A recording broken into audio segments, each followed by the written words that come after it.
Welcome back to Just Jump. Let's jump right into it. We got Celtics, we got Hitman, and we got Hart. Not Bret Hart. I miss Bret Hart, and a little bit of banter at the end. You got a question to match my question from last week? Sure. All right. Well, we'll save it for the end. I'm not gonna discredit the viewers. My question does not match your question from last week. Okay, we'll save it for the end. Someone's gonna comment eventually one day and give us a question that's just outrageous. There'll be no prancing in this question. Yeah. Okay. Celtics close out Game 2. I can't lie to you. It's feeling more real and real. It didn't feel this way in the Warriors. I think I said that last week, but I'm an excited lad. I'm a very excited lad. Over under. So the game's about 48 minutes. Yes. Over under 46.5. Were you standing? Dude, over. I think I sat down I sat down when Peyton Pritchard hit that half-court shot, and that was just bad on me. That's me being a bad team player. So for the viewers out there that don't understand him, which I get it because I go through it during Jets games, Joe thinks he's on the team. He sits down during timeouts. Literally, there's a timeout on the court, and he's like, "All right, I can sit down and regroup right now," and then he's right back up. Well, I have to hear what Missoula is gonna say to us. I gotta say, I'm a little underwhelmed so far, though. With what? We haven't got anxiety Joe yet, because the game's kind of. The Celtics are very good at as soon as they have a lead, and it gets under 10 timeout. Oh yeah, they've got. First off, they were terrible at that prior. Yeah. Joe Missoula did not believe in timeouts last year. There was a stretch where it was just 9 points, and they couldn't get over that hump. It was back and forth, and then there's a 10-point lead, 8 points, timeout. Down to 7, timeout. I was like, okay, Missoula, you're finally getting in your bag with your timeouts. I was getting flashbacks a little bit. Tatum was doing those layup things at the beginning of the game where he did in the Warriors. In the Warriors series, he used to take layups that just didn't make sense. He would just throw that shit up and hope for the best.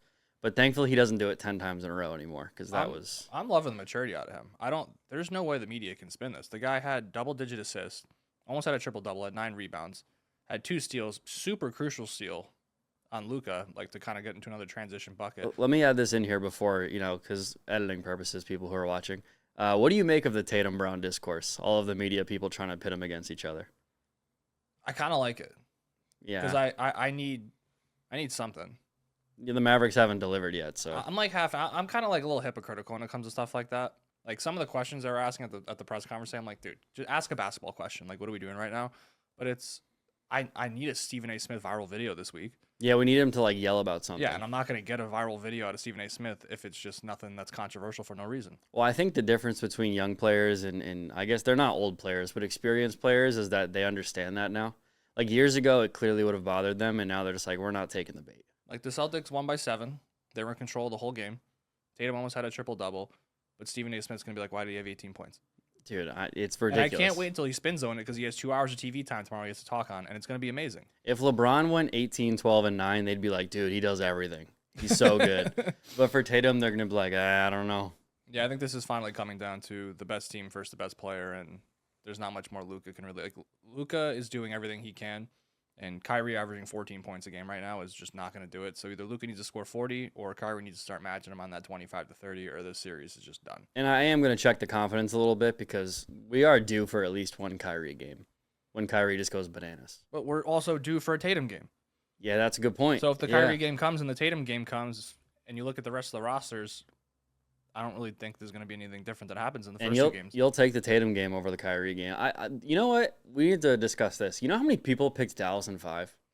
In 6, which I guess could still happen, but does that not look crazy now? I think even just reading on ESPN, it was 9 to 8 analysts picked Dallas. I mean, all the Instagram things you see of just teams all over the world are all taking Dallas. It was kind of a weird. And anything can happen, right? It's far from over. People get hurt all the time. We saw it in that Warriors Toronto series. People get hurt all the time. So again, checking my confidence. I just think for a team that won the most amount of games during the regular season, for a team that has lost 2 games in the playoffs, even Kyrie today in his post-game press conference was I think they've only lost 6 games this playoffs. We've lost 2. I just don't understand what is. I mean, this is one of the deepest rosters in the last decade. Yeah, it's crazy. It's ridiculous. And that Peyton Pritchard 3, dude. Oh, it was so fun to watch. You can't even call it a 3. When he shoots her from that far out, it's a heave. And the idea that Jaylen Brown said he checked himself into the game, that's awesome. Peyton Pritchard checking himself into the game is balls on the table type stuff. That's just you. I don't think I'd ever say the sentence in my entire life of Peyton Pritchard checked himself in the game. Was this high school? I Like mean, Peyton Pritchard checked himself in the game. That's the guy that checked himself in. well, you know he has like a free pass for life Yeah. now. He's like, hey, Holiday, take a seat, pal. yeah, Like, get what? over there. Jason, you're off. Let me get in there. And like they needed that. Yeah, they did. It stopped that entire run that Dallas was going. Well, it wasn't even a run. Dallas was just keeping up with them the whole way. Also, Joe Mazzulla just going full Sean McVay in the the post game press conference was awesome. He's just breaking down things, throwing percentages out there. I'm like, okay. Dude's way smarter than he gets credit for. Well, people are starting to see it now, but they used to think he didn't know anything. They gave him a piece of paper up there, and he was like Will Hunting out of nowhere, just dropping percentages on us. And I'm like, wow, this guy's way smarter than I've ever been in my life. You know, he's seen that movie a million times too. Yeah. Well, he's what, big on the town? He loves the town. It's unhealthy how much he loves the town. He loves the town more than someone who's from Charlestown, which is probably bad. I feel like if the Celtics lose back-to-back games, it's like a mandatory. We're watching the town at my house tonight. Like the whole team goes over and watches. I've been thinking this. I wonder if Missoula's just a movie guy, because I've been thinking about like their motto is whatever it takes. That's just the Avengers. I heard that out of every player at least 3 times, so you know that he's instilled that in them the whole offseason. Did they play Captain America's speech before the playoffs? Because that's what I'm starting to think. He's a Boston guy. Paul Rudd just looking up, being like, he's good at that. I guess anything else from the series? I'm not dumb. I think they'll play really hard at home. I wouldn't be shocked if they won 1, hopefully not 2. I always love the quote that a series doesn't start until a team loses at home. Yeah. So like Kyrie said it, he goes, they did their job. It's time for us to do ours. I'm like, okay, I like that. Yeah. Kyrie, he better win 1, or else that curse is very real. He has not won since stepping on Lucky. That is crazy. He hasn't won 1 game. It's been 13, 14 games. That's actually that's to the point where I'm a big curse guy. Also, how big of a brain does Dave Portnoy got? This dude's dropping a new T-shirt every day. Kyrie saw that shirt too. There's no way he didn't see that shirt. For anyone who doesn't know, Dave Portnoy wore a Kyrie clown T-shirt, and he sat courtside. I mean, dude, and there was actually a play during the game, and this is obviously not true, but I'm going to pretend it is. It kind of looks like Dave caused a turnover. Like Kyrie traveled after getting locked up by Jalen, so it was 100% Jalen. That's the most Dave statement I've ever. Like, you officially wanted. Like, that was you asked. That was your interview at Barstool Sports right there. I mean, there was part of me that saw Dave in this guy's ear, and I was like, See, I'm Kyrie. I'm pumped. When you get to the level of celebrity or athlete where Dave Portnoy puts the clown nose on you on a T-shirt, you're doing something right. Yeah, I agree. I think that's a big honor. I mean, well, actually, not for Michael Rappaport, but it's a big honor. Like Goodell and Kyrie. They put a few different things on Michael Rappaport's face besides the clown nose. So, dude, and he's pretty sacred with that. Like, there's been employees at the office who have asked to do it with people that they're beefing with, and Dave has shut that down instantly. Like, he shut it down with Kevin Conley. He said, "Don't even think about it." Yeah, no, that's not that's not that level. Can't do that with E. I really got nothing else for the game. I'm obviously super happy. But we were up 2-0 against the Warriors. So until I see that third game, I don't think I'm going to stop feeling stressed every day. And even if they win the third game, I still won't feel stressed. I'll have to see it, Would you rather a sweep or would you rather a closeout in Boston? I am not in a position to pick, so I will take whatever gets us the championship. I will take anyone who says they don't want to sweep is lying. And if you say that you'd rather close out in Boston, I'm almost mad at you because I'm like, these are 2 really good teams. You don't play around like that. I always wonder how the players feel if they'd rather win on the road or win at home because it's got to be cool winning on the road too. Yeah, honestly, I've been thinking about the playoff schedule, or I've been thinking about the final schedule. They should definitely switch something. It feels like we're not getting a game for 3 weeks. But also, why is it that the home team, who had the best record, who's probably the favorite most of the time, the 4th game's away? You know what I'm saying? Okay, that does make sense. And rarely is there ever a sweep, but wouldn't you want to set yourself up to never even have that issue? Like the Warriors, how many times did they win on the road? I think they won 1 time in Oracle. Yeah, they only won 1. I think it was the last one. It's crazy. Yeah. And I think they swept twice, if I remember. Think of how cool it's got to be to win on the road. That private plane back has got to be just an unreal party on the plane, and then you land, and then you have a parade. It might go right to Vegas and then the parade, That's true. Yeah. Little pit stop in Vegas before you get back to Boston. Doesn't sound like a bad time. We're close enough. Invite me, Missoula. I'm standing up for your timeouts. So. And this all goes, but listen, you guaranteed it. You said the Celtics would win. You guaranteed it. So, there's no reason anything bad could happen at this point. That's bad juju. When Aaron Rodgers runs out with that American flag this year, you better hope I'm on my best behavior. What do you mean? Nothing. You cursed the Jets last year, not me. No, I didn't. Yes, you did. How'd I curse the Jets? Did you have a future on the Jets in the Super Bowl? I did. Curse. That was support. I wore green today. That's big. I mean, it's not. Wore it for the Jets, you but know, it's a green. It's a guacamole green. It's not a great green. Yeah. Like this shirt is a terrible looking green. You put guacamole in front of me, it looks amazing. Yeah, it's true. It's not a great color on a t-shirt. You gotta talk to our advertisers. That's true. I think we can move on from the Celtics unless you got anything else. No, let's go right to the Hitman. All right. We love to do movie breakdowns. It's not even really a breakdown. We just like to talk about things we like, I think. And I hope you like it too, because we watched The Hitman today. Richard Linklater is like one of my goats. I love that man. I love how like his group is so tight knit. You see the same actors in there. You see the same type of vibe. You see a lot of Texas. He loves Texas. Texas forever. Now, I know you've been dying. What do we want to say first? Do we want to talk about how we liked it, or do we want to talk about like who's in it? Well, I mean, there's just multiple. Like, I just want to get this out in the open, dude. Glenn Powell's just a hot dude. Yeah, he's great. Just a hot dude. Well, it was funny because when Glenn Powell first walked up, I was watching it with my missus, and I looked at her and I was like, you know, a good haircut really can do a lot for you, because this is the ugliest he'll ever look. I was literally watching the movie. They did as best as they could for about 8 minutes to make him look unattractive. Yeah, with like the jean shorts and stuff. And then all of a sudden, Ron was on my screen, and I was like, well, if that's the Glenn Powell I know. Yeah. No. And then, I mean, we're 2 minutes into the movie, and I'm like, everybody wants some already? Yeah, they're dropping some cameo, or not even cameos. He's a main actor, and everybody wants him. If anyone hasn't seen that movie and you agree with our movie take right now, go back and watch Everybody Wants Him. But Glenn Powell, dude, the guy just oozes charisma. Like, he just is so, like, charming. It makes me feel a little fuzzy. I think the last year or two, we're, like, seeing the birth of a new movie star. Yeah. Like, he makes some bad decisions, though. That's okay. We all make bad decisions. Yeah, true. Like, he came out in Top Gun last year. Mm-hmm. And, like, kind of like, I guess I wouldn't say stole the show, but he was awesome. He played his part perfectly. And then he basically rebirths rom-coms in movie theaters this year. True. The movie made over $200 million, which is Did crazy. it really? Yeah, it made over $200 million. Wow. And actually, I've read something the other day that him and Sydney Sweeney turned down $100 million on, like, a streaming service because they wanted to go to the movies that bad. Wow. Brings that back. Puts out an absolute banger on Netflix. You know why that's huge, too? Because it just shows if they get actors like that, then the new floor is $200 million. It's like, no, we made $200 million on this. So anyway, keep going. He's just giving me, like, I'm getting, like, Brad Pitt light vibes. Yeah. Brad Pitt light. Yeah, I like that. All he needs to do is just start eating snacks and movies, and we're good to go. I love that he listened to McConaughey's advice, too. I guess the advice McConaughey gave to him was, like, don't do the whole Hollywood thing. Stay in Austin, Texas, and just be a movie star. I mean, he's doing movies in Texas with directors from Texas with the same crew he's got. Like, eventually that's going to pay off. Like the Ben Affleck, Matt Damon motto. Stay together, make things together, write things. Like, it's going to be good. And then next month, which me growing up, I watched the movie a billion times. They're remaking Twister, and he's in it. Oh, yeah. I can't wait for that. Oh, also, Glenn Powell, one more thing about him just before we move on. No, we could go 10 more things, 15 more things. He co-wrote the Hitman. Didn't know that until the credits came out. Yeah. Didn't even know that. I forgot it was Linklater. I literally was watching it because Richard Linklater doesn't usually do movies like that. He's much more like buddy. He's very like cult buddy comedy type vibe. And you know? felt that in the movie, like it was a kind of a darkish movie, but not really, because there was so much lightheartedness, which was fun, and everything was. I loved it. I thought it was great. Well, the romance too. That they brought in a firecracker. That girl is beautiful. She like played the part very well.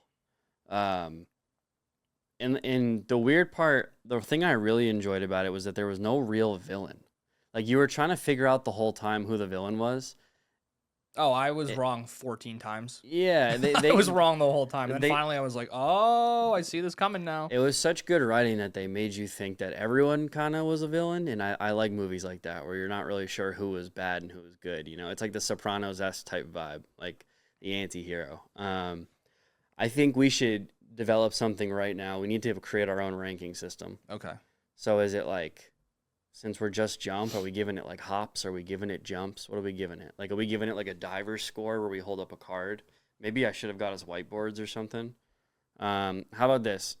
We'll give a rookie score for the first one. No rookie score. We won't have decimals. You know, decimals. But I want to reveal it like without either of us knowing. Okay, I guess we could do that. So how about this? Write it in your notes app. Write it in your notes. Because we got to give unbiased scores here. And then we have to talk about why after. Okay, I'm good. The camera's not going to be able to see this, but you and I can be true to it. All right.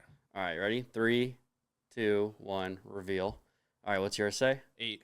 Mine says 8.2. You just said no decimals. Well, that's when we were using fingers. And then I said use your notes I app. would have gave it decimals. What would you have given it? 8.4. Is it a little more than me? Yeah. All right, I went 8.2.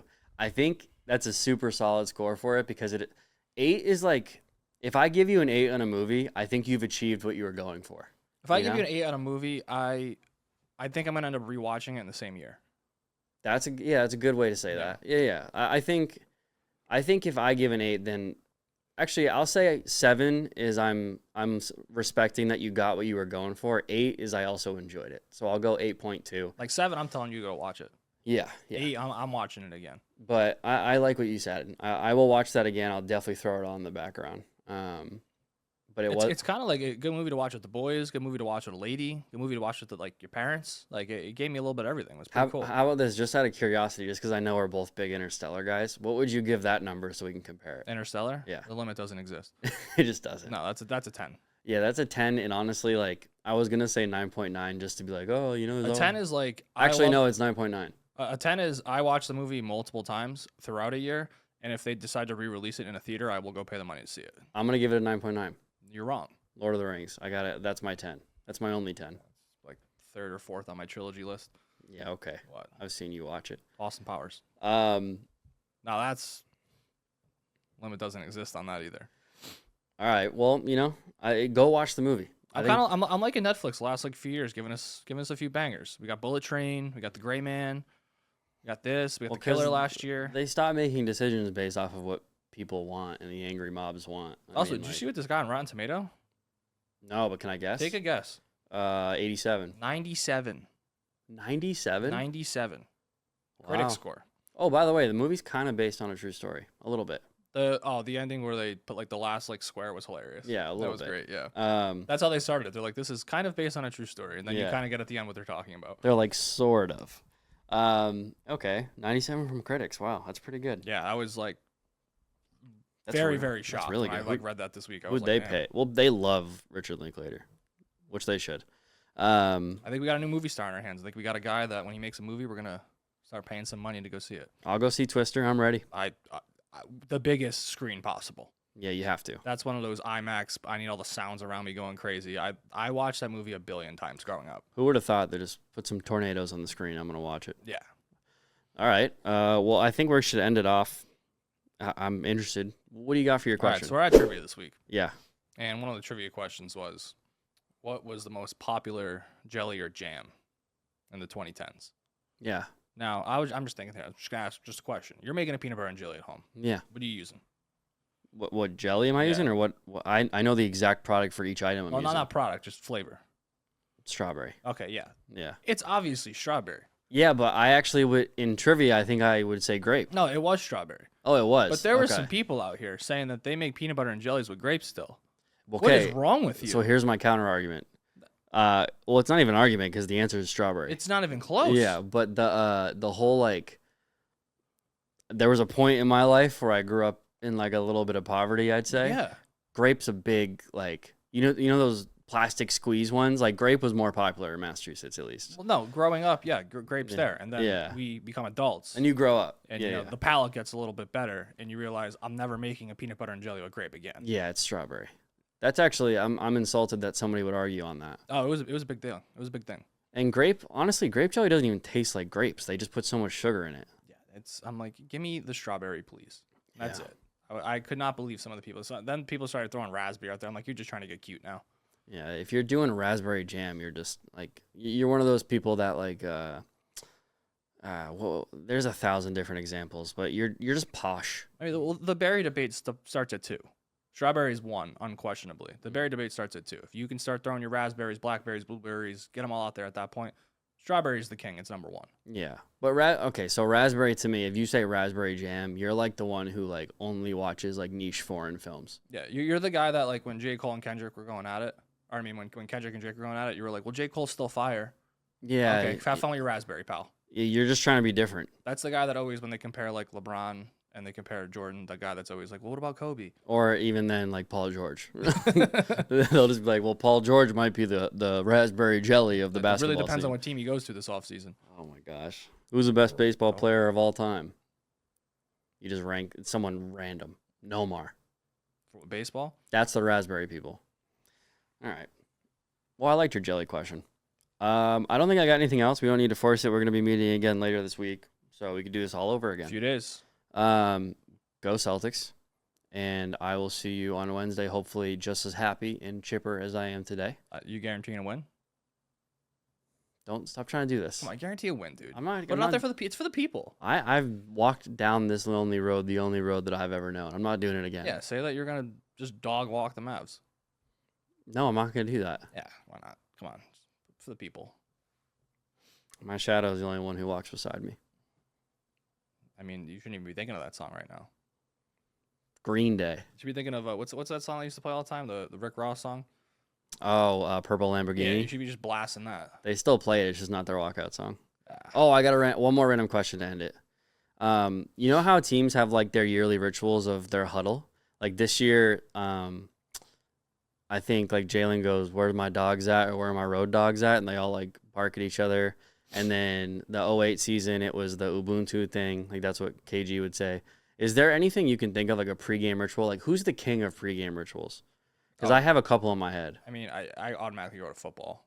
I have a couple in football as well. And anytime I was just watching Brian Dawkins or Ray Lewis speak, I'd run through a wall and I was on the couch. You know who is really good at them that doesn't get enough credit?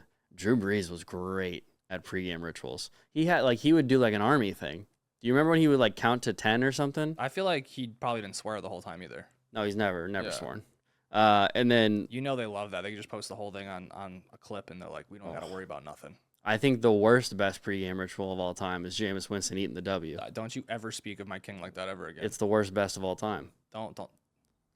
There should be nothing ever spoken of. When he has his worse. alphabet soup, he just takes everything out besides the W's. He only eats the W's. Respect. That's all he does. All right. It's only 26 letters in his alphabet. That was another episode. Actually, one letter. That's true. Yeah, I said that bad. That was another episode of Just Jump. We'll be back Wednesday. Thanks for listening to our 3 things, and we'll see you We'll soon. be back Thursday. Oh, sorry, Yeah, Thursday. we'll be back Thursday, dude. Come on. Well, we'll be together Wednesday. You might be here every day. You don't even know. I'd like to be here every day. If I have to shake another cocktail, I'm going to jump. That's pretty good.